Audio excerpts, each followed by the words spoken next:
हैं, इस चैनल पे पहली बार आए हैं, सबसे पहले इस चैनल को सब्सक्राइब जरूर कर लेंगे, इस वीडियो को लाइक जरूर कर देंगे और शेयर जरूर कर देंगे। स्टार्ट करेंगे आज का सेशन वोकैबुलरी के साथ और आज का पहला वर्ड है एडहियरेंस। सबसे पहले देखो लास्ट में ENC लग रहा है, मतलब पार्ट ऑफ स्पीच क्या हो गया, नाउन। एडहियरेंस वर्ड कहाँ से बना है, एडहियर वर्ड से बना है, ये इसका वर्ब फॉर्म है। एडहियर करना, किसी चीज को कंप्लाई करना, किसी चीज को कंफर्म करना, इन सब का मतलब क्या होता है, आप उस चीज को ओबे कर रहे हो, आप उस चीज को फॉलो कर रहे हो। इसका मतलब आप रूल्स रेगुलेशंस को फॉलो कर रहे हो, इसका मतलब आप उनको क्या कर रहे हो, अडियर कर रहे हो, कंप्लाई कर रहे हो, कंफर्म कर रहे हो, ओबे कर रहे हो, फॉलो कर रहे हो। इसी का नाउन फॉर्म होता है एडहियरेंस। अच्छा, इसके साथ फिक्स प्रेपोजिशन लगती है, दैट इज TO2। तो बहुत बार एरर का क्वेश्चन भी आता है, एडहियरेंस को लिख के कुछ और प्रेपोजिशन लगा देते हैं, तो हमेशा याद रखना एडहियर के साथ TO2 लगता है।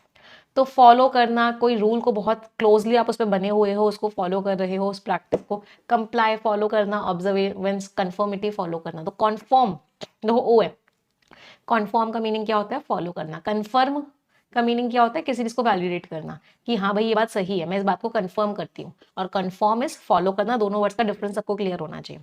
एंटोनिम्स, आप ओबे नहीं कर रहे हो, आपने फॉलो नहीं किया। नॉन कंप्लायंस, फॉलो नहीं किया। डिसरिगार्ड, आपने फॉलो नहीं किया। एक और वर्ड होता है डिफाइंस, DEFIANCE। इसका मतलब भी क्या होता है, आप उस रूल के खिलाफ चले गए, आपने वो चीज फॉलो नहीं की। तो कंपनी जो फॉलो कर रही थी सेफ्टी गाइडलाइंस को, इसकी वजह से बहुत सारे एक्सीडेंट्स क्या हो गए, रुक गए। क्यों? क्योंकि कंपनी जो है सेफ्टी गाइडलाइंस को फॉलो करती है। अगला वर्ड है ग्लैमरिशिंग। ग्लैमर सभी ने सुना है, Bollywood is all about glamour. Glamour का मतलब क्या होता है, ग्लैमर का मतलब होता है खूबसूरती, सुंदरता, वो चीज और ज्यादा अट्रैक्टिव दिखे। तो अट्रैक्टिव दिखने के लिए जो चीजें की जाती है, ब्यूटीफाई करने के लिए जो चीजें की जाती हैं, वो सब ग्लैमर का हिस्सा है। तो ग्लैमर क्या है, नाउन, और उसी का वर्ब फॉर्म क्या होता है, ग्लैमरिशिंग।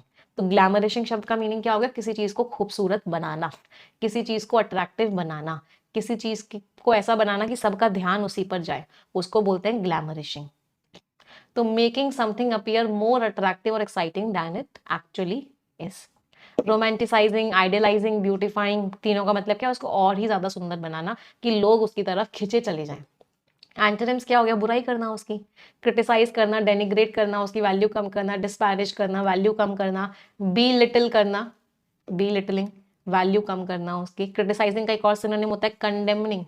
कंडेमनिंग का मीनिंग क्या होता है, किसी चीज की बुराई करना, किसी चीज को और नेगेटिव लाइट में दिखाना। तो मीडिया क्या करती है, मीडिया जो है ग्लैमराइज करती है, किस चीज को ग्लैमराइज करती है, सेलिब्रिटीज की जिंदगी को। तो एक्टर एक्ट्रेसेस की जिंदगी को मीडिया क्या करती है, ग्लैमराइज करती है, अनरियलिस्टिक एक्सपेक्टेशंस क्रिएट कर देती है। ऐसी एक्सपेक्टेशन जो अनरियलिस्टिक होती है, रियल लाइफ में नहीं होती है, वो चीजें क्रिएट हो जाती है मीडिया के द्वारा। तो मीडिया इन सबकी जिंदगी को ग्लैमराइज कर देती है, ग्लैमराइजिंग। अगले वर्ड पे आते हैं, द नेक्स्ट वर्ड इज रीसर्जेंस। तो सर्ज का मीनिंग क्या होता है, सर्ज का मीनिंग होता है बढ़ोतरी, इंक्रीज। और कौन कौन से वर्ड्स होते हैं जिनका मीनिंग इंक्रीज होता है, सर्ज होता है, हाइक होता है, स्पाइक होता है। ये तीनों के तीनों शब्दों को आप नाउन की तरह भी यूज करते हो, वर्ब की तरह भी यूज करते हो। फिर सिर्फ कुछ वर्ब्स होती हैं, जैसे सोर, जैसे एम्पलीफाई, जैसे ऑगमेंट। इन सारे शब्दों का मतलब क्या होता है, ये सिर्फ वर्ब की तरह यूज होते हैं, और इन सब का मतलब क्या होता है, इंक्रीज करना, किसी चीज को बढ़ा देना। सोर किया, एम्पलीफाई किया, ऑगमेंट किया। Sky rocket, right, sky rocket का मतलब है बहुत तेजी से बढ़ गई वो चीज। स्पाइरल, स्पाइरल का मतलब भी क्या होता है, बहुत तेजी से वो चीज क्या हो गई, बढ़ गई। तो ये सारे के सारे शब्दों का मीनिंग है बढ़ना या बढ़ाना। अच्छा, अब इसके आगे री लग गया। री का मतलब क्या होता है, री का मतलब होता है दोबारा, अगेन, फिर से। लास्ट में ENC लग गया, इसका मतलब पार्ट ऑफ स्पीच क्या हो गया, नाउन हो गया। तो रीसर्जेंस का मतलब क्या हो गया, कि उसके अंदर जो चीजें हो रही थी वो फिर से बढ़ गई।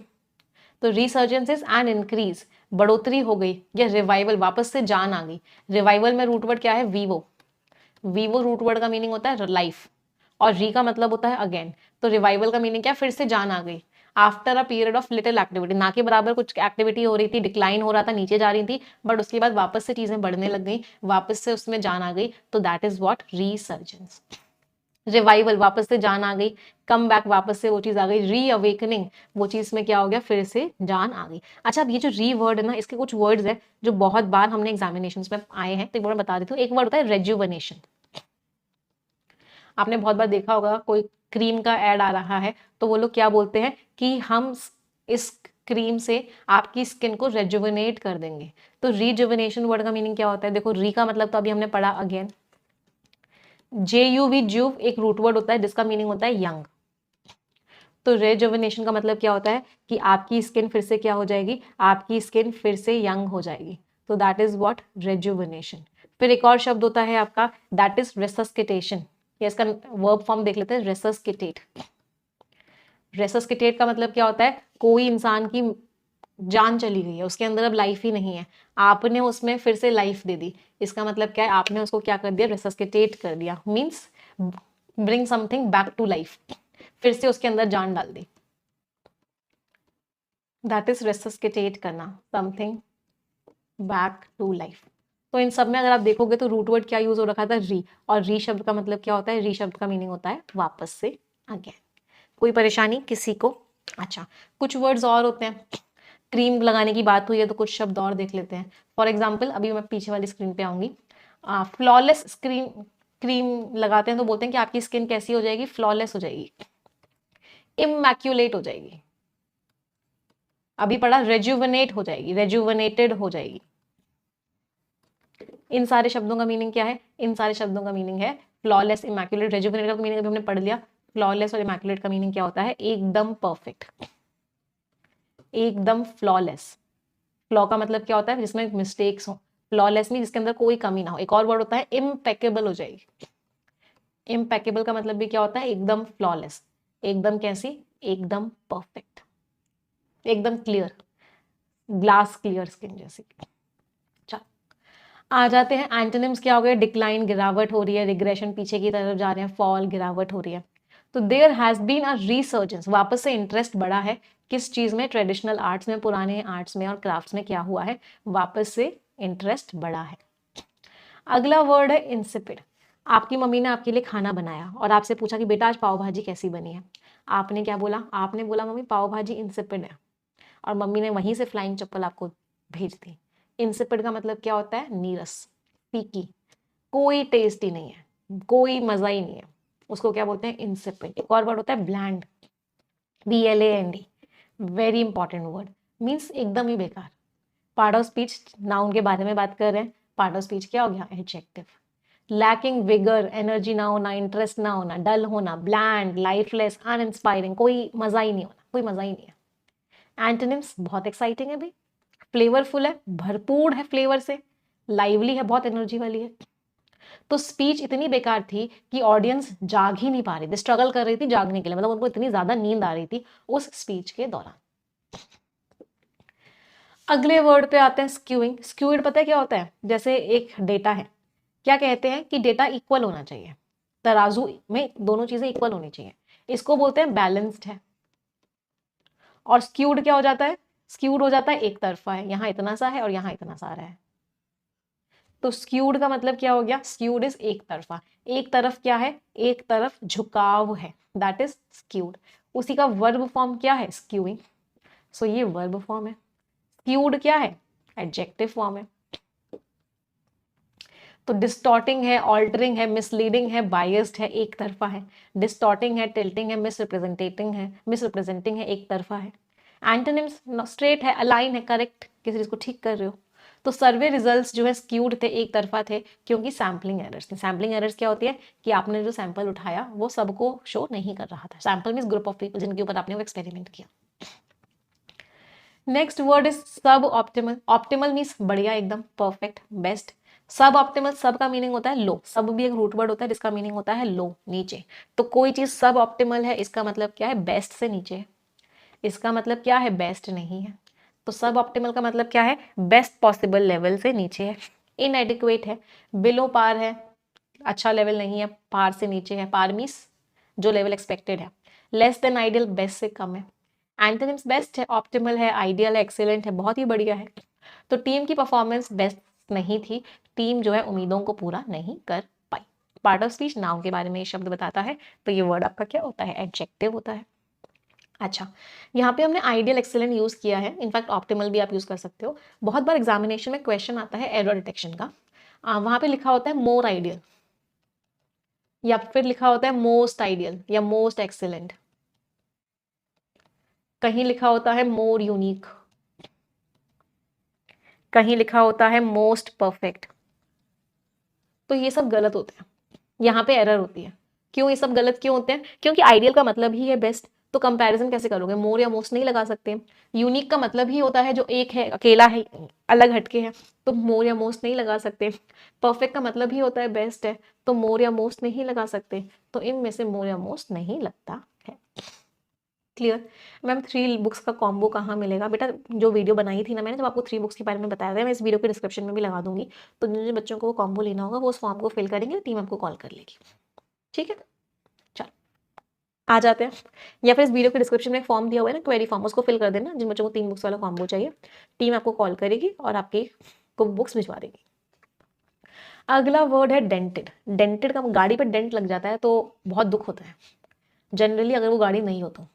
कोई बाइक पे डेंट लगा जाए आपकी, आपने अभी नई नई बाइक खरीदी है, नई नई बाइसाइकिल खरीदी है, और उस पर कोई डेंट लगा जाए। डेंट का मतलब क्या है? किसी चीज़ के ऊपर नेगेटिव इम्पैक्ट डालना। ऑटोमोबाइल्स के केस में डेंट का मतलब क्या होता है? किसी के ऊपर डेंट लग गया, मतलब कोई ठोक गया और उसकी वजह से उसके ऊपर एक क्या पड़ गया, एक निशान पड़ गया, या वो अंदर की तरफ चला गया उसका जो मेटल है। तो डेंटेड इज नेगेटिव इम्पैक्ट डालना। एक्शन की बात कर रहे हैं, वर्ब है। तो किसी चीज़ की स्ट्रेंथ, किसी चीज़ की क्वांटिटी, किसी चीज़ की वैल्यू क्या हो गई? खराब हो गई। सिनोनिम्स क्या हो गए? वीक हो गई, लेस हो गई, रिड्यूस हो गई। एंटोनिम्स स्ट्रांग बना दिया, स्ट्रेंथन, इंक्रीज्ड, बूस्टेड, वैल्यू अच्छी हो गई। और क्या बोल सकते हैं इसको? एक और वर्ड जो बहुत बार पढ़ते हैं, फोर्टिफाइड।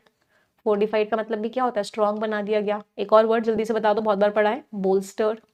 बोल्स्टर्ड का मतलब भी क्या होता है? स्ट्रांग बना दिया। तो जो रिसेंट प्राइस हाइक हुआ, जो अभी प्राइस बढ़ाया गया, इसने परचेजिंग पावर के ऊपर नेगेटिव इंपैक्ट डाला, उसको क्या कर दिया? उसको रिड्यूस कर दिया, कम कर दिया। इन सारे शब्दों का मीनिंग क्या है? स्ट्रांग बनाना। रूट वर्ड एक क्या है? फोर्ट। फोर्ट रूट वर्ड का मीनिंग क्या होता है? फोर्ट रूट वर्ड का मीनिंग होता है स्ट्रेंथ, या फिर कोई चीज क्या स्ट्रांग है। स्ट्रांग चीजों को क्या बोलते हैं? रोबस्ट बोलते हैं, रेजिलियंट बोलते हैं, स्टर्डी बोलते हैं। इन सब का मतलब क्या होता है? कोई चीज जो कैसी है? स्ट्रांग है। अगला वर्ड क्या है? The next word is spiked. Spike सभी को पता है, एक बार एक हेयर कट आया था जो स्पेशली बॉयज ने बहुत कराया था, जिसमें उन्होंने अपने बालों को ऐसा करवा लिया था। और इस हेयर कट का नाम क्या रखा गया था? इस हेयर कट का नाम रखा गया था स्पाइक। तो स्पाइक का मतलब क्या होता है? ऐसे ऊपर की तरफ जाना। मतलब कोई चीज इंक्रीज कर रही है, इसका मतलब वो क्या कर रही है? स्पाइक कर रही है, तेजी से बढ़ रही है। कितने लोगों ने ये वाला हेयर कट कराया था? स्पाइक्स कराए थे। तो स्पाइक्ड इज तेजी से बढ़ना। एक्शन की बात कर रहे हैं, पार्ट ऑफ स्पीच क्या हो गया? वर्ब। तो कोई चीज बहुत तेजी से बढ़ रही है, सर्च कर रही है, बहुत तेजी से बढ़ रही है, एस्केलेट कर रही है, शॉर्ट अप कर रही है, बहुत तेजी से बढ़ रही है। एंटोनिम्स कम हो रही है, डिक्लाइन कर रही है, फेल गिर रही है, डिक्रीज कम हो रही है। और क्या बोल सकते हैं? डिक्रीज को डिमिनिश कर रही है। डिमिनिश करने का मतलब क्या होता है? कम होती जा रही है। और क्या बोल सकते हैं? वेन कर रही है। वेन करने का मतलब भी क्या होता है? उसकी एनर्जी, उसकी पावर क्या होती जा रही है? कम होती जा रही है। तो जो प्रोडक्ट की डिमांड है वो बढ़ गई। क्यों? क्योंकि मार्केटिंग कैंपेन बहुत अच्छा था, तो इसकी वजह से क्या हो गया? प्रोडक्ट की डिमांड बढ़ गई, स्पाइक कर गई। स्पाइक के अभी कुछ और वर्ड्स पढ़े थे, जल्दी से बता दो, लिखते कितने लोगों को याद है? एक वर्ड पढ़ा था ऑगमेंट अभी अभी, एक वर्ड पढ़ा था एम्पलीफाई, एक वर्ड पढ़ा था हाइक। इन सब का मीनिंग क्या था? बढ़ना किसी चीज का, इंक्रीज होना किसी चीज का, या किसी चीज को इंक्रीज करना। चलो अगले पर आते हैं, हिंज। हिंजेस होते हैं, किसी ने अगर कभी मैकेनिक का काम किया है या कभी देखा है, तो जब भी कोई अलमारी लगाई जाती है या किसी भी चीज़ को लगाया जाता है, तो वो किसके बेसिस उस पर हिंजेस होते हैं। ये अलमारी का पल्ला होता है, ये अलमारी होती है फॉर एग्जाम्पल। तो बीच में इन दोनों को ज्वाइन करने के लिए एक ऐसा ऐसा होता है जिसके अंदर ऐसे ये चटकनी टाइप की होती है और ऐसे 2 छेद होते हैं, देखा है? उसको हिंज बोलते हैं। जिन 2 हिंजेस पर अलमारी का वो जो गेट होता है या पल्ला होता है वो चल रहा होता है, देखा है? उसको बोलते हैं हिंज। अगर हिंजेस होंगे तभी अलमारी खुलेगी, बंद होगी, हिंज सही होगा तो। अगर हिंज खराब होगा तो अलमारी खुलेगी भी नहीं और बंद भी नहीं होगी। तो हिंज का मतलब एक तो वो होता है जब हिंज को नाउन की तरह यूज करते हैं, जब हिंज को वर्ब की तरह यूज करते हैं तो इसका मतलब होता है आप किसी के ऊपर डिपेंडेंट हो, डिपेंड ऑन। अगर आप किसी चीज पर हिंज कर रहे हो means you are dependent on it. तो ये जो अलमारी का ये जो पल्ला होता है, ये हिंजेस के ऊपर हिंज करता है, मीन्स डिपेंडेंट होता है। नहीं देखा तो देख लेना, अपने घर की कोई भी अलमारी ओपन करना, तो जिस चीज से अलमारी का जो गेट है वो कनेक्टेड है उसी को हिंज बोलते हैं। To depend entirely on something, किसी चीज के ऊपर डिपेंडेंट होना। बी कंटिंजेंट ऑन, डिपेंडेंट होना किसी चीज के ऊपर। डिपेंड करना, रेस्ट करना, पाइवट करना मीन्स डिपेंडेंट होना। एंटोनिम्स कोई रिलेशन ही नहीं है, डिसकनेक्टेड हो, इररेलेवेंट है। तो जो प्लान की जो सक्सेस है वो डिपेंड करता है, किसके ऊपर डिपेंड करता है? कब्जा कहते हैं, right. On the approval of the board, board के अप्रूवल पे प्लान की सक्सेस जो है डिपेंड करती है। अच्छा, यहाँ पे ना कुछ गड़बड़ थी, किसी को वो गड़बड़ समझ में आई? हिंज एक वर्ब था और ये सारे के सारे एडजेक्टिव्स थे, तो वर्ब का एंटोनिम एडजेक्टिव नहीं हो सकता। तो ये जो सारे एंटोनिम्स थे इसके एडजेक्टिव फॉर्म के एंटोनिम्स थे। वर्ब का एंटोनिम हमेशा वर्ब होगा, वर्ब का सिनोनिम हमेशा वर्ब होगा। तो इस चीज को मेक श्योर करना कि ये सारे एंटोनिम फॉर्म्स के एडजेक्टिव थे, ये डायरेक्ट हिंज के एंटोनिम्स नहीं थे। कोई परेशानी? अच्छा, डिपेंड ऑन का एक फ्रेजल वर्ब भी होता है, bank upon. You can bank upon us, इसका मतलब क्या है? आप हम पे निर्भर कर सकते हो। बैंक ऑन भी यूज करते हैं और बैंक अपॉन भी यूज करते हैं। सिमिलरली रिलाय ऑन भी यूज करते हैं और रिलाय अपॉन भी यूज करते हैं। इसका मतलब क्या है? आप हम पे डिपेंडेंट हो सकते हो, आप हम पे विश्वास कर सकते हो। अगला है रैंप अप। घरों में रैंप होती है जिसके ऊपर से आप अपनी गाड़ी को चढ़ा के ले जाते हो। कहीं पे भी एक रैंप होती है, रैंप होता है ऐसा उठा हुआ हिस्सा। एक तो सीढ़ियां होती हैं जिससे लोग चढ़ते हैं, और किसी व्हीकल को चढ़ाना होता है तो क्या किससे चढ़ाते हो? रैंप से चढ़ाते हो। तो रैंप सभी को समझ में आता है रैंप किसे बोलते हैं। उसी का एक फ्रेजल वर्ब भी होता है ramp up. Ramp up means ramp से ऊपर ले गए, मतलब किसी चीज को आपने बढ़ा दिया। तो रैंप अप करने का मतलब क्या हो गया? किसी चीज को इंक्रीज कर देना। इंक्रीज किया, बूस्ट किया, स्टेप अप किया। एंटोनिम्स क्या हो गए? कम कर दिया, डिक्रीज कर दिया, रिड्यूस कर दिया, कट बैक कर दिया, कम कर दिया। तो कंपनी ने डिसाइड किया कि वो प्रोडक्शन को इंक्रीज करेगी, किस चीज के लिए? जिससे कि हाई डिमांड जो है मीट हो जाए। अच्छा, इस रैंप अप की जगह और क्या लिख सकती थी? अभी अभी पढ़े, जल्दी से बताओ, देखते हैं कितने लोगों को याद हुए। कंपनी ने डिसाइड किया कि वो सर्च करेगी प्रोडक्शन को, प्रोडक्शन को सोर करेगी, प्रोडक्शन को हाइक करेगी, प्रोडक्शन को स्पाइक करेगी, प्रोडक्शन को एम्पलीफाई करेगी, प्रोडक्शन को ऑगमेंट करेगी। सबका मीनिंग क्या है? वो प्रोडक्शन को बढ़ाएगी। हाँ, एक डिपेंड ऑन, बैंक ऑन का एक और काउंट ऑन भी होता है। You can count on me means तुम मेरे ऊपर डिपेंडेंट हो सकते हो। आ जाते हैं फ्रेजल वर्ब्स पे। Zone out. कितने लोग क्लास में कभी कभी जोन आउट कर जाते हैं?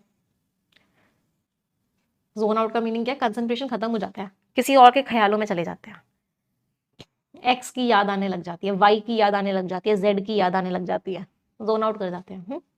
जोन आउट मीन्स कंसंट्रेशन चला गया। इतना बोर हो रहे थे, इतना बोर हो रहे थे कि अब दिमाग ही नहीं लग रहा क्लास में चल क्या रहा है। Wind up. अब it's time to wind up everything now. अब सब कुछ वाइंड अप कर दो, मीन्स खत्म करो अब फाइनल आ जाते हैं। Wind up, team wind up, सब कुछ बंद करो। Act up. Why did you act up yesterday? कल तुमने अच्छे से काम मिसबिहेव क्यों किया? कल तुमने अच्छे से चीजों को क्यों नहीं किया? तुम्हारा बिहेवियर कल खराब क्यों था? Why did you act up? Bank on अभी अभी पढ़ा था, टू रिलाई ऑन समथिंग और समवन, किसी के ऊपर डिपेंडेंट होना means you can bank on him और हर। ईडियम्स एंड फ्रेजेस पे आते हैं। खून पानी से गहरा होता है। खून का रिश्ता होता है।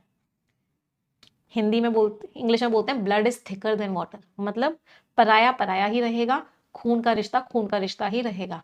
तो खून के रिश्ते ही सबसे स्ट्रांग होते हैं, पराये कभी खून के रिश्ते इतना स्ट्रांग नहीं हो सकते, पराये रिश्ते। तो blood is thicker than water. अगला, एन एक्स टू ग्राइंड। उसका खुद का कोई फायदा होगा इस काम को करने में। वो सुबह सुबह मेरे घर आया मेरी मदद करने के लिए। He must be having an axe to grind. उसका खुद का कोई फायदा हो रहा होगा उस चीज में, इसलिए उसने उस काम को किया, अदरवाइज वो मेरी मदद क्यों करेगा? तो एन एक्स टू ग्राइंड का मतलब have a private reason for doing or being involve in something. किसी चीज का प्राइवेट रीजन होना, कि आपका खुद का मकसद होना, सेल्फिश मोटिव होना किसी काम को करने के लिए। कुछ बच्चे कह रहे हैं मैं आप गलत बोल रही हूँ। बेटा मैंने ऐसा नहीं बोला कि खून के रिश्ते स्ट्रांग होते हैं, मैं आपको ईडियम का मीनिंग बता रही थी। इट इज नॉट, मतलब ये मेरा खुद का पर्सनल थॉट नहीं है, ये मैं आपको ईडियम का मीनिंग बता रही थी, उसकी हिंदी बता रही थी कि खून के रिश्ते स्ट्रांग होते हैं। चलो, कास्ट अ शैडो ऑन, किसी के ऊपर नेगेटिव इंपैक्ट डालना। To spoil a good situation with something unpleasant, किसी के ऊपर आप नेगेटिव इंपैक्ट डाल रहे हो, means you have cast a shadow on it. Keep an ear to the ground, कान लगा के चल रहे हो। क्या लगा के चल रहे हो? कान लगा के चल रहे हो, मतलब बहुत केयरफुल हो, हर चीज के बारे में इन्फॉर्म्ड हो, हर चीज आपको पता है क्या हो रही है। Means keep an ear to the ground means बहुत ही ज्यादा केयरफुल होकर काम कर रहे हो, हर चीज के बारे में इंफॉर्मेशन ले रहे हो। रन अराउंड इन सर्कल्स, गोल गोल घूमे जा रहे हो, गोल गोल घूमे जा रहे हो, कोई रिजल्ट तो मिल नहीं रहा, बस घूमे ही घूमे जा रहे हो, बस घूमे ही घूमे जा रहे हो, कोई रिजल्ट तो मिल ही नहीं रहा। Putting efforts into something that is not a worthwhile result, कुछ काम का नहीं हो रहा, कोई फायदा नहीं हो रहा, सिर्फ मेहनत लग के ये जा रहे हैं। समझ आया सभी को वोकैबुलरी? यस और नो माय चैंपियंस। मैं next to grand MTS exam में आया था, आई होप आप लोगों ने कर लिया होगा फिर, अगर आया था तो, क्योंकि बहुत बार हम एडिटोरियल में पढ़ चुके हैं। ये चीज आपके साथ बार बार होगी, एडिटोरियल की वोकैब, इडियम्स, फ्रेजल वर्ब्स आपको हर एग्जामिनेशन में मिलेंगे जो आप देते हैं। तो अगर आप 3 महीने भी एडिटोरियल में रेगुलरली आ रहे हो ना, तो आपको आपके पेपर में कुछ भी नया नहीं मिलेगा वोकैबुलरी के टर्म्स में। एक रिक्वेस्ट करूंगी सभी को, लगभग 2,500 बच्चे देख रहे हैं, बट 2,500 लाइक्स नहीं है, तो एक बार तुरंत के तुरंत सभी लोग सेशन को लाइक कर देंगे, एवरीवन तुरंत के तुरंत लाइक कर देंगे। चलो, कोर करेक्शन, कोर का मीनिंग होता है मेन, करेक्शन मीन्स ठीक करना, ऑन आउटपुट कंसर्न्स, कितना प्रोडक्शन हो रहा है उसको लेके चिंताएं हैं और ऑथर उस बारे में बात कर रहे हैं। चलो देखते हैं ऑथर क्या कह रहे हैं, पहले आप पढ़ेंगे फिर हम समझाएंगे। Read it everyone.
चलिए देखते हैं ऑथर क्या कह रहे हैं।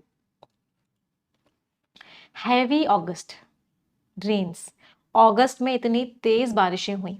डैम्पन, डैम्पन का मीनिंग क्या होता है? कम कर देना, इन्होंने कम कर दी इंडस्ट्रियल एक्टिविटी, बहुत ज्यादा प्रोडक्शन नहीं हुआ हमारी इंडस्ट्रीज में। रिजल्टिंग, इसका रिजल्ट क्या हुआ? इसका रिजल्ट ये हुआ फर्स्ट कॉन्ट्रैक्शन, पहली बार कमी आई इंडिया के फैक्ट्री आउटपुट में, फैक्ट्री में जो प्रोडक्शन होता है वो गिर गया। कब से? अक्टूबर 2022 से पहली बार हुआ है कि हमारा फैक्ट्री आउटपुट कम हो गया। 10 सिग्नल्स, जो सिग्नल्स आ रहे हैं, जो साइंस मिल रहे हैं for a significant, significant means huge, कि एक बहुत ही बड़ा क्या होने वाला है, बहुत सारा, significant means huge, September resurgence, resurgence का मीनिंग क्या है? इंक्रीज, कि सितंबर में बहुत बड़ी बढ़ोतरी होगी। डू नॉट अपीयर, ये जो सिग्नल्स हैं ये बहुत प्रॉमिसिंग नहीं लग रहे हैं, मतलब ये बहुत उम्मीद वाले नहीं लग रहे हैं, ऐसा लग नहीं रहा कि ऐसा होगा। विद द लेट विड्रॉल, बहुत देर से गया है साउथ वेस्ट मानसून, तो साउथ वेस्ट मानसून बहुत देर से गया है, मतलब बहुत लंबे टाइम तक बना रहा। ऑल्सो स्क्यूइंग, इसने भी क्या कर दिया? स्क्यू कर दिया, स्क्यू मीन्स डिसबैलेंस कर दिया कुछ एक्टिविटी को, जैसे कि पावर डिमांड को। जो आउटपुट था इंडिया के 8 core, core means main sectors में से, वो 0.8% कम हो गया सितंबर में, कंपेयर अगर करें हम अगस्त से तो।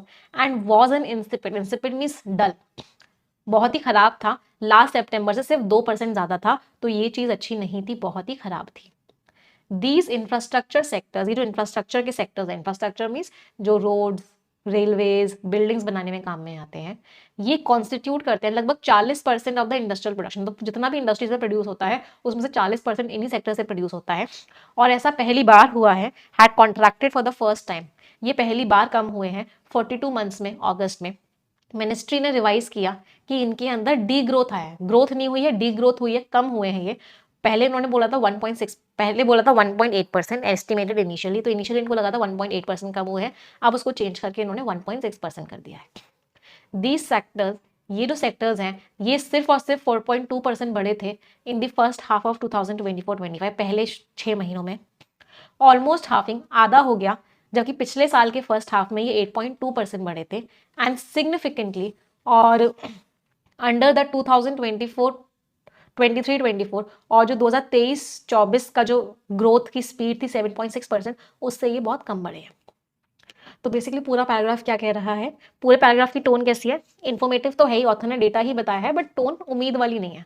टोन कैसी है, थोड़ी सी कह सकते हैं नेगेटिव टोन है। ऑथर ने क्या बोला, पेस का मीनिंग बेटा स्पीड होता है। ऑथर ने क्या बोला कि भाई हमारा इंडस्ट्रियल आउटपुट नहीं बढ़ा, हमारा इंडस्ट्रियल आउटपुट कम हो गया, जितना बढ़ना चाहिए था उतना नहीं बढ़ा, चीज़ें बहुत खराब है। इसका एक कारण बारिश है कि अगस्त में इतनी तेज बारिश हुई कि फैक्ट्रीज चल ही नहीं पाई, फैक्ट्रीज अच्छे से काम ही नहीं कर पाई।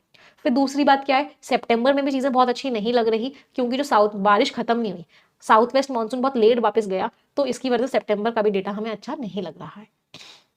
समझ आया सभी को पैसेज? चलिए अब थोड़ी सी ग्रामर करेंगे, मुझे कुछ कुछ क्वेश्चंस का आंसर बताएंगे सभी लोग।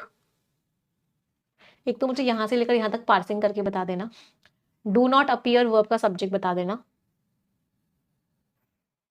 डिक्लाइंड वर्ब का सब्जेक्ट बता देना, वॉज वर्ब का सब्जेक्ट बता देना, हैड कॉन्ट्रैक्टेड वर्ब का सब्जेक्ट बता देना।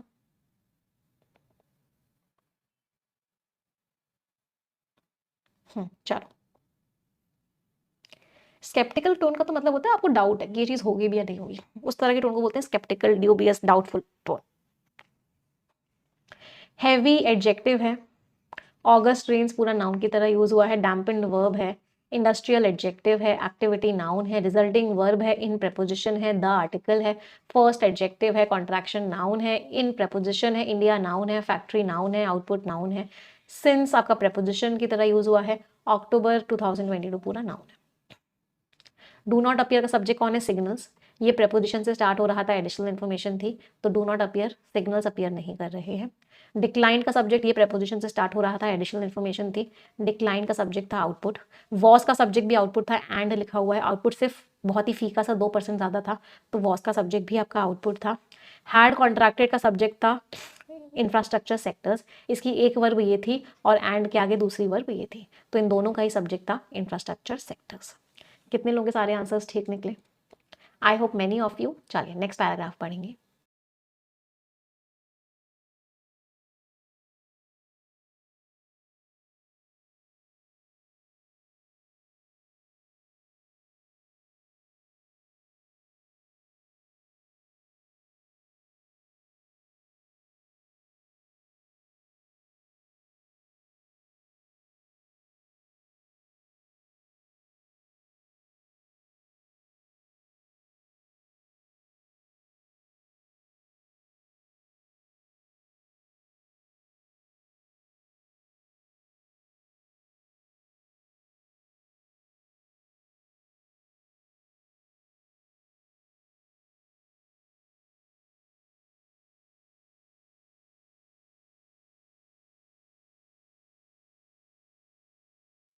चलिए देखते हैं ऑथर क्या कह रहे हैं।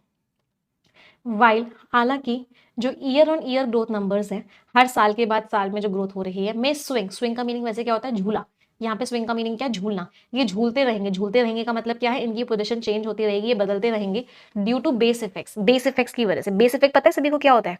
बेस इफेक्ट होता है, आपके पहले 10 नंबर आए थे मॉक टेस्ट 1 में, आपके मॉक टेस्ट 2 में आए 20 नंबर, आपके अंदर इंप्रूवमेंट हुआ 100%। आपके मॉक टेस्ट 1 में आए थे 18 मार्क्स, मॉक टेस्ट 2 में आए 20 नंबर, यहाँ पे आपका जो इंप्रूवमेंट हुआ वो कितने का हुआ, 2/18 इंटू 100, जो कि बहुत कम है। तो इसका मतलब क्या हुआ कि नंबर सेम आए हैं, यहाँ पे भी 20 नंबर आया, यहाँ पे भी 20 नंबर आए, लेकिन बेस इफेक्ट लग गया, जिसकी वजह से परसेंटेज में बहुत सारा डिफरेंस आ गया, तो इसको बोलते हैं बेस इफेक्ट। जब बेस अलग अलग होता है, जिससे कंपेयर कर रहे हो वो बेस अलग अलग है, तो वो अपना बेस इफेक्ट डाल देता है, जिसकी वजह से परसेंटेज इंक्रीज है, परसेंटेज डिक्रीज में फर्क पड़ जाता है। समझ में आया बेस इफेक्ट क्या होता है? तो year on year growth numbers जो है चेंज होते रहेंगे बेस इफेक्ट की वजह से। ऑफ कंसर्न, चिंता वाली बात क्या है, चिंता वाली बात है कि कंसिस्टेंट, कंसिस्टेंट मींस लगातार, कॉन्टिन्यूअस,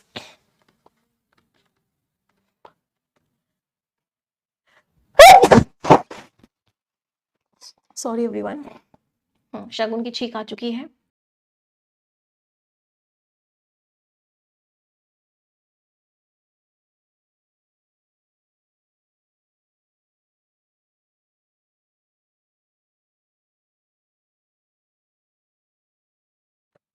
हाँ जी, आ जाते हैं।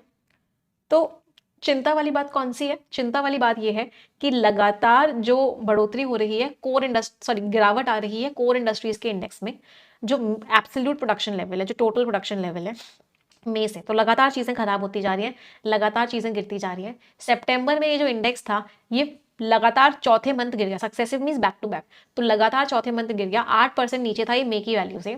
ओवरऑल जो इंडस्ट्रियल आउटपुट है, इकोनॉमिस्ट रेकन कर रहे हैं, रेकन मींस कैलकुलेट कर रहे हैं, तो इकोनॉमिस्ट क्या कैलकुलेट कर रहे हैं कि ओवरऑल जो आउटपुट है may come out of the August trough. Trough का मीनिंग क्या होता है? Lowest level. तो अभी जो है अगस्त के ट्रफ से मींस लोएस्ट लेवल से बाहर आ जाएगा सितंबर में, लेकिन with a weak growth print at best, बहुत ना के बराबर ही ग्रोथ होगी। लेकिन ये जो गिरावट है इंडस्ट्रियल एक्टिविटी में, ये चिंताजनक है। बीचों बीच में चिंताएं भी हैं, एंजाइटी भी है। किस चीज को लेकर एंजाइटी भी है? कि कम होती जा रही है अर्बन, अर्बन मीन्स शहरों में, शहरों में जो कंजम्पशन है वो कम होता जा रहा है। ड्यूरेबल आइटम, ड्यूरेबल आइटम जैसे क्या क्या हो गई? गाड़ियां हो गई, डेली यूज के आइटम्स हो गए, जो कि देखने को मिला सेकेंड क्वार्टर के रिजल्ट्स बहुत खराब आए। सेकेंड क्वार्टर का मतलब क्या होता है? फर्स्ट क्वार्टर हो गया आपका अप्रैल से लेकर अप्रैल मई जून, सेकंड क्वार्टर हो गया जुलाई अगस्त सितंबर, थर्ड क्वार्टर हो गया अक्टूबर नवंबर दिसंबर, और फोर्थ क्वार्टर होता है जनवरी फरवरी मार्च।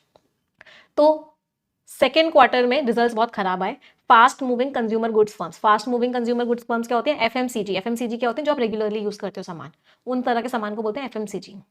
दो रूरल डिमांड, हालांकि जो गांव की जो डिमांड है वो ऐसा लग रहा है वो इंप्रूव हो रही है, सीन टू बी इंप्रूविंग, वो धीरे धीरे ठीक हो रही है। After a healthier monsoon, monsoon बहुत अच्छा हुआ, उसके बाद गांव में जो डिमांड है वो बढ़ती जा रही है। ट्रेमर्स इन अर्बन स्पेंड्स, लेकिन अर्बन मीन्स शहरों में, तो शहरों में जो लोग खर्च कर रहे हैं उसके अंदर क्या आ रहे हैं? ट्रेमर्स। ट्रेमर्स का वैसे मीनिंग क्या होता है? ट्रेमर्स का मीनिंग होता है शेकिंग, कोई चीज क्या हो रही है? शेक कर रही है। तो यहाँ पे ट्रेमर्स का मतलब क्या है? यहाँ पे ट्रेमर्स का मतलब है कि चीजें फिक्स नहीं हो रही है, चीजें खराब होती जा रही हैं।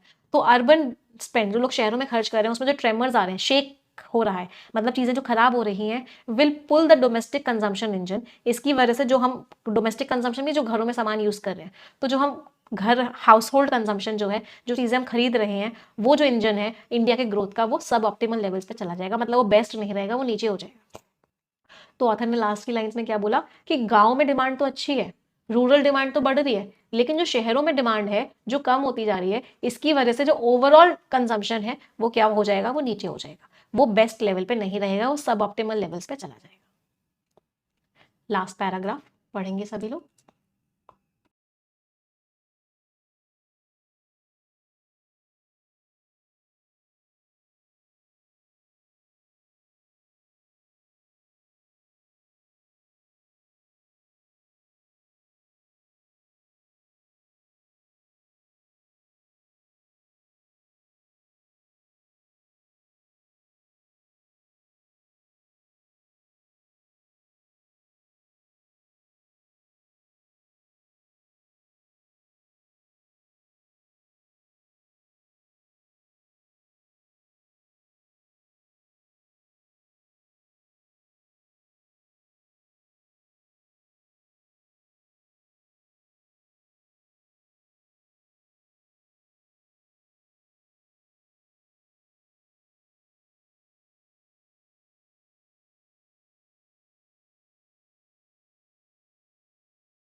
चलिए देखते हैं ऑथर क्या कह रहे हैं।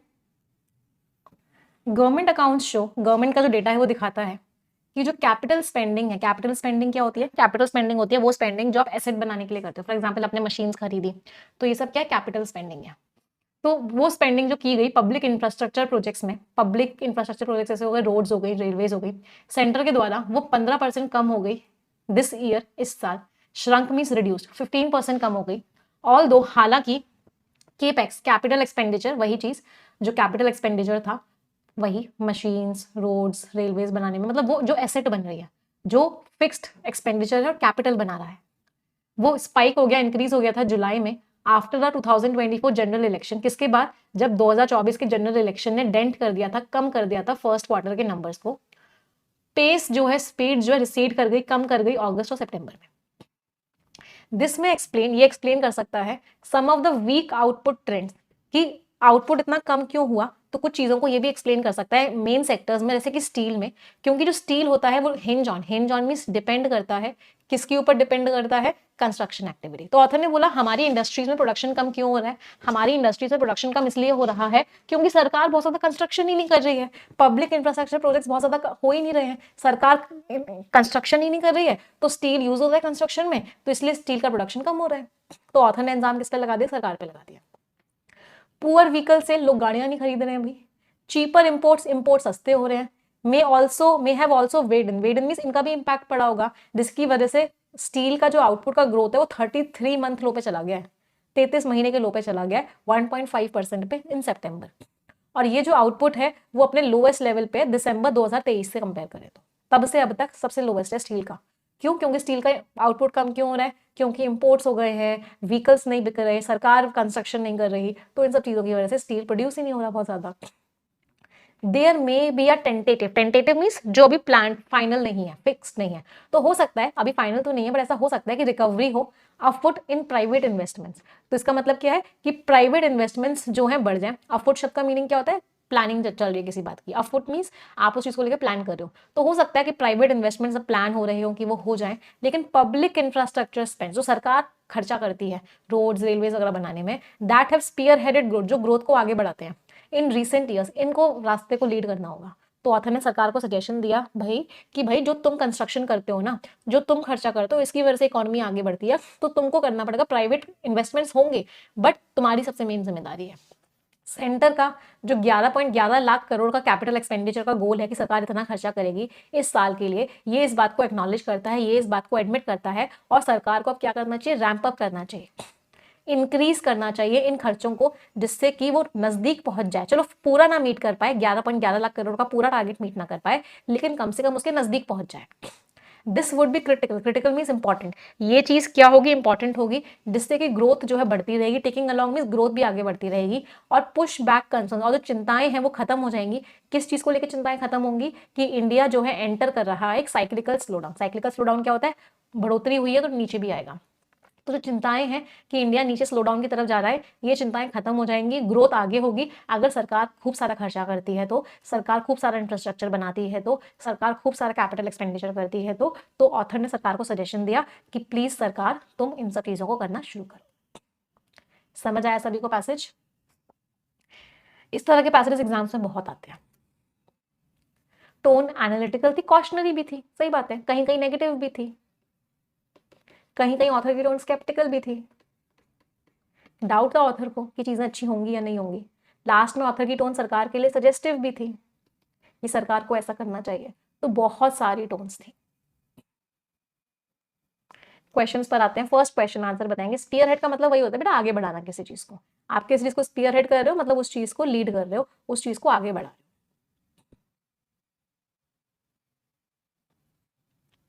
ऑथर ने क्या बोला? शहरों में कंजम्पशन क्या हो रहा है? कम हो रहा है। ऑथर ने बोला गांव में कंजम्पशन बढ़ रहा है, लेकिन शहरों में तो कम हो रहा है। पीक पे तो नहीं है, ऊंचाई पे तो नहीं है, हाँ वीकन हो रहा है, कमजोर हो रहा है, स्टेबल तो नहीं हुआ। अर्बन कंजम्पशन से ग्रोथ आ रही है? नहीं। Answer is what? B. Next question. Author ने क्या सजेशन दिया?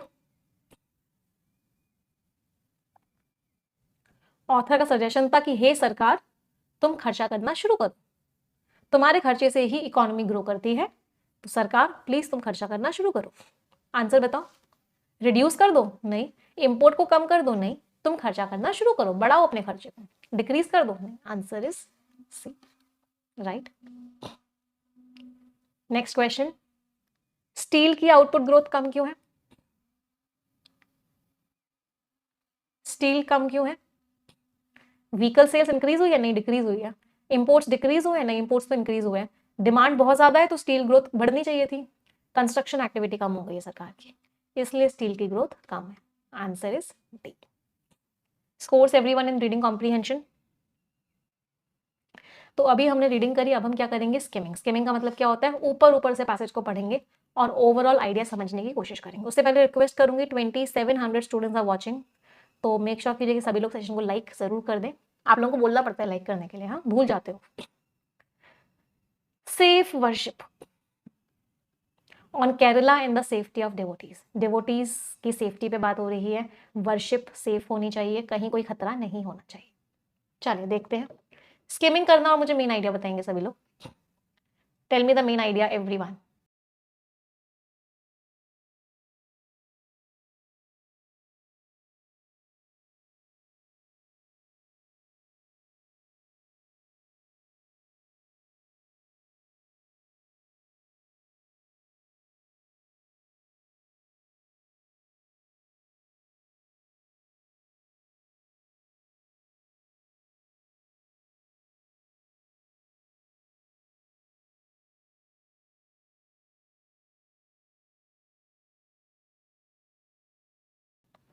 चलिए स्किमिंग करते हैं। अब बुलेट ट्रेन बन जाएंगी मैम, बेटा स्किमिंग का मतलब ही होता है बुलेट ट्रेन बनना। चलो, पटाखे फट गए एक टेम्पल फेस्टिवल रिचुअल में यहाँ पे, जिसकी वजह से 150 लोग इंजर्ड हो गए। इसको रोका जा सकता था अगर सेफ्टी रेगुलेशंस फॉलो किए जाते। ऐसा इंसिडेंट एक ऐसे स्टेट में हुआ जैसे जहाँ पे ऐसे इवेंट्स होते रहते हैं पिछले 40 सालों में। ये स्टोरी बनाता है, सुनाता है कि हम सीखते ही नहीं है चीज़ों से। इस साल फरवरी में एक ब्लास्ट हुआ एक फायर क्रैकर की यूनिट पे। एक टेम्पल फेट चल रहा था। फेट क्या होता है, जब कोई फंक्शन किया जाता है जिसमें सामान बेचा जाता है और उस सामान को सेल करने से जितना भी फंड आता है वो टेम्पल के लिए यूज किया जाता है, उसको बोलते हैं टेम्पल फेयर। तो कोची में चल रहा था जिसमें 2 जिंदगियां चली गई, 25 लोग इंजर हो गए। 8 साल पहले केरला हाईकोर्ट ने बोला था कि अनहेल्दी कल्चर है, हर रिलीजियस फेस्टिवल में और सेरेमनी में पटाखे यूज किए जाते हैं, एलिफेंट परेड यूज किया जाता है। एक्सीडेंट हुआ था अक्टूबर 29 में यहाँ पे इस एरिया में, वहाँ पे कोई जिंदगी नहीं गई थी, अदरवाइज सब ऐसे इंसिडेंट्स में लोगों की जिंदगियां चली जाती हैं। कुछ अरेस्ट किए गए, 2 इंक्वायरीज की गई और एक स्पेशल टीम जो इस एक्सीडेंट की जांच कर रही है। तो बेसिकली पूरे पैराग्राफ में क्या लिखा हुआ है कि भाई फेस्टिवल हो रहा है, लोग वर्शिप के लिए जा रहे हैं, चीज़ें हो रही हैं, वहाँ पे ऐसे इंसिडेंट्स हो रहे हैं जिसकी वजह से लोगों की जान जा रही है, लोग जख्मी हो रहे हैं, तो ये चीज़ गलत है। हमें लेसन्स को सीखना चाहिए, सेफ्टी रेगुलेशंस को फॉलो करना चाहिए और इन सब चीज़ों को होने से रोकना चाहिए। ऑथर ने ऐसा बोला। कितने लोगों का मेन आइडिया मैच किया? I hope many of you. Next passage scheme करेंगे सभी लोग।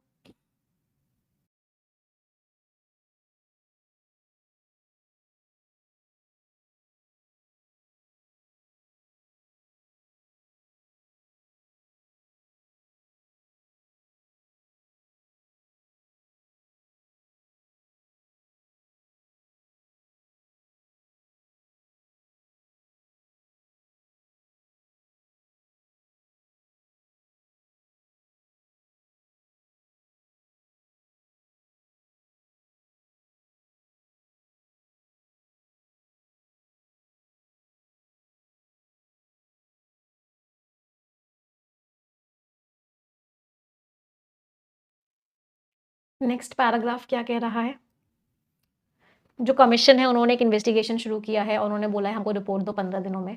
2 जिन लोगों को अरेस्ट किया गया है उन्होंने वो पटाखे जलाए थे। उन्होंने बोला कि लोग उनको कह रहे थे मत करो मत करो, फिर भी वो कर रहे थे। क्रैकर्स जो है एक एरिया के पास थे जहाँ पे पटाखों को स्टोर किया गया, एक्सप्लोजिव को स्टोर किया गया था। 2016 में भी ऐसा हुआ था, 100 लोग मर गए थे, कैसे ही मंदिर में ऐसा ही कुछ हुआ था। हाईकोर्ट और यूनियन गवर्नमेंट ने बहुत सारे रूल्स रेगुलेशंस बनाए थे। सेंटर ने रूल्स को भी चेंज किया था। रेवेन्यू मिनिस्टर ने बोला कि एक बहुत ही बड़ा चैलेंज है ये। अक्टूबर 23 को एक मीटिंग हुई, उन्होंने बताया कि अमेंडमेंट्स की अगर जो आ जाएंगे तो फायरवर्क्स को डिस्प्ले नहीं कर सकते और रिलीजियस फेस्टिवल्स में फायरवर्क्स होते ही होते हैं और ये चीज़ सेंट्रल गवर्नमेंट को कन्वे करनी चाहिए। तो बेसिकली पूरे पैराग्राफ में क्या लिखा हुआ है, पहले के इंसिडेंट्स बताए गए हैं कि पहले भी ऐसी चीज़ें हो चुकी हैं, बहुत सारे लोगों की डेथ हो गई थी, इस बार भी ये चीज़ हुई है। हाई कोर्ट ने, यूनियन गवर्नमेंट ने बहुत सारे डायरेक्टिव्स भी दिए थे, बहुत सारे अमेंडमेंट्स लाने की बात भी की थी, बट वहाँ की गवर्नमेंट ने बोला था कि ये अगर चेंजेस आएंगे तो हम पटाखे जला ही नहीं पाएंगे, फायरवर्क्स डिस्प्ले ही नहीं कर पाएंगे और रिलीजियस फेस्टिवल्स में फायरवर्क्स कंपलसरी होते हैं, तो इसको चेंज किया जाए। वहाँ की गवर्नमेंट का ये ओपिनियन था। लास्ट पैराग्राफ,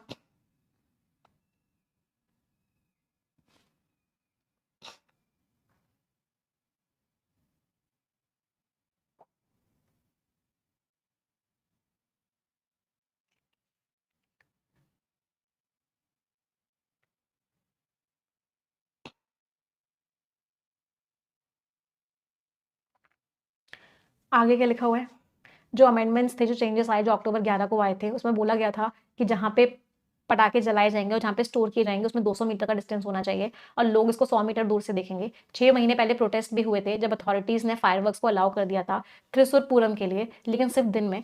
2016 में भी एक मीटिंग हुई थी इस इंसिडेंट के बाद, उन्होंने भी बोला था कि पूरी तरीके से बैन मत करो पटाखों को।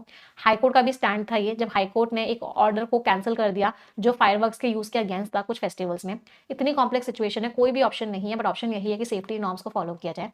कुछ लोग हैं जो अभी भी कहते हैं कि कल्चरल प्रैक्टिसेस को बैलेंस किया जाएगा सेफ्टी नॉर्म्स के अगेंस्ट, बट क्लियरली कोई भी एक्टिविटी जो डिवोटीज की जिंदगियों को खतरे में डालती है वो अलाउ नहीं की जा सकती। तो पूरे पैराग्राफ में यही बोला जा रहा है कि भाई पटाखों को बैन होने ही नहीं दे रहे लोग, पटाखे बैन हो ही नहीं पा रहे। जो वहां की गवर्नमेंट है, जो वहां के लोग हैं, वो क्या कह रहे हैं कि भाई फेस्टिवल में तो पटाखे यूज होंगे ही होंगे। तो बार बार वो कंप्लीटली फेवर ही नहीं कर रहे कंप्लीट बैन को। एक बार जब बैन किया गया था तो थिरुसूर पूरम जो एक टेम्पल है उसने बोला था कि हमारे यहाँ तो अलाउ करो भाई, दिन में अलाउ करो बट अलाउ करो पटाखे चलाना।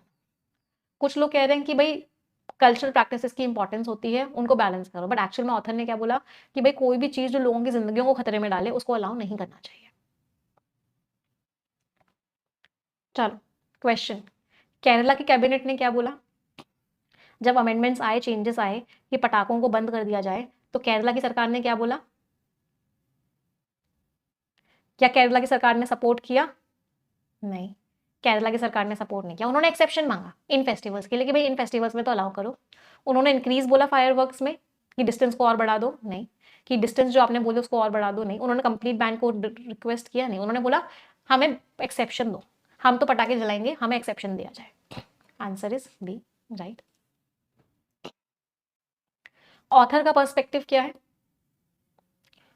ऑथर का पॉइंट ऑफ व्यू क्या है? ऑथर का पॉइंट ऑफ व्यू है कि भाई सेफ्टी के साथ खिलवाड़ मत करो। आपका कल्चर है, कल्चर की प्रैक्टिसेस हैं, फेस्टिवल में पटाखे होने ही होने चाहिए, फेस्टिवल में पटाखे नहीं जलाओगे तो भगवान आपसे गुस्सा हो जाएंगे, जो भी आप सोचते हो, आई डोंट केयर। मेरा एक सिंपल सा पॉइंट है कि भाई सेफ्टी कॉम्प्रोमाइज नहीं होनी चाहिए, तो safety norms should never be compromised. Answer is cultural practices को ऊपर रखो, सेफ्टी को छोड़ दो, उल्टा लिखा हुआ है। फायरवर्क्स को बैंड कर दो, ऐसा भी ऑथर ने नहीं बोला। कल्चरल प्रैक्टिसेस को रिस्ट्रिक्ट कर दो, ऐसा भी ऑथर ने नहीं बोला। ऑथर ने बोला सेफ्टी को कॉम्प्रोमाइज मत करो। पैसेज समझ आया सभी को? मजा आया? चलो मैच द कॉलम्स, आंसर्स बताएंगे। Blood is thicker than water, अपने तो अपने होते हैं, पराए पराए होते हैं, फैमिली के रिलेशन से सबसे स्ट्रांग होते हैं।